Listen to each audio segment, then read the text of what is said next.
Bonjour et bienvenue.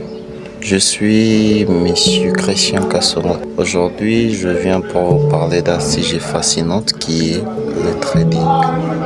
Le trading, c'est l'action de vendre ou d'acheter. Mais dans le domaine du trading, nous ne vendons ou achetons pas des produits physiques. Au lieu de cela, nous échangeons de l'argent contre de l'argent. Alors, prenons un exemple illustrant.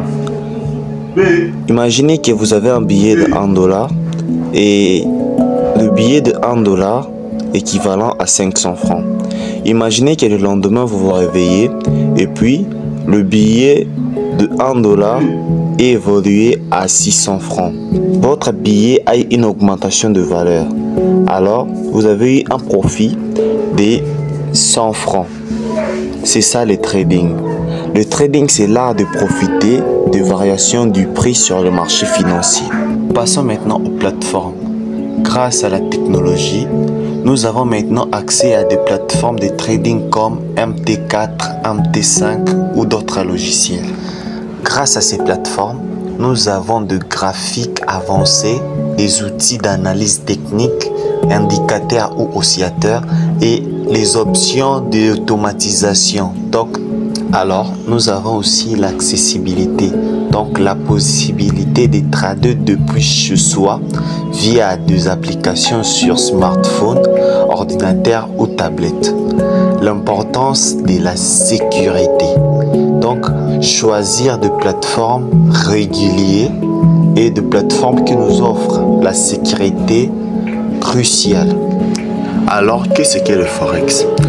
La définition la plus cruciale est le Forex ou Foreign Exchange est le marché où les devises sont échangées. Alors, pour vous donner encore une idée, le volume quotidien des opérations sur le Forex est d'environ 6 trillions de dollars. C'est tellement énorme. Alors, d'où la décentralisation sont effectuées directement entre le participant sans bourse centrale. Alors, voyons comment fonctionne le Forex. Le Forex est un réseau mondial composé de banques, de courtiers et de multinationales. Les transactions sont entièrement électroniques. Cela signifie que tout s'est fait par le biais d'Internet. Le banque traite les ordres de devises et ces ordres sont échangés entre les participants eux-mêmes. Le rôle des acteurs. Le banque centrale régule la devise et intervient en cas de besoin. Le trader institutionnel gère des fonds d'investissement et prennent des décisions basées sur l'analyse. Et enfin, les traders de détail, individus qui traitent pour leur propre compte, souvent à l'aide des plateformes en ligne. Abordons maintenant aux heures d'ouverture du Forex. Le Forex est ouvert 24 heures sur 24, 5 jours par semaine, permettant une flexibilité pour le trader. Le heure clé est le Sydney, qui se réouvre chaque dimanche à 22h GMT. Le Tokyo, Hong Kong, Moscou, Francfort, Londres et New York, les sessions se chevauchent, créant des opportunités de trading. Abordons maintenant les heures du point. Période active. Les heures d'ouverture des banques en Europe, Londres et Francfort représentent une partie significative des transactions. Impact des annonces économiques.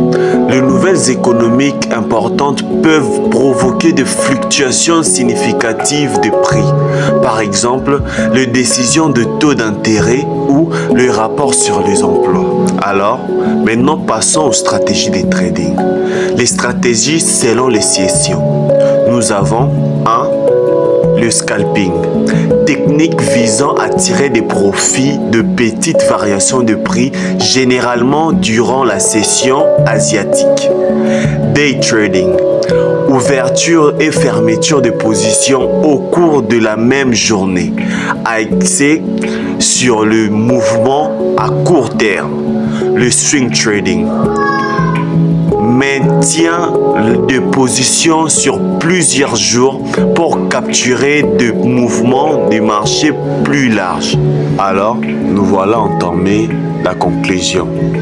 La récapitulation, une bonne compréhension du fonctionnement du Forex et 2 heures de marché est essentielle pour réussir en trading. L'adaptivité des stratégies ajuste ses stratégies de trading en fonction de sessions et de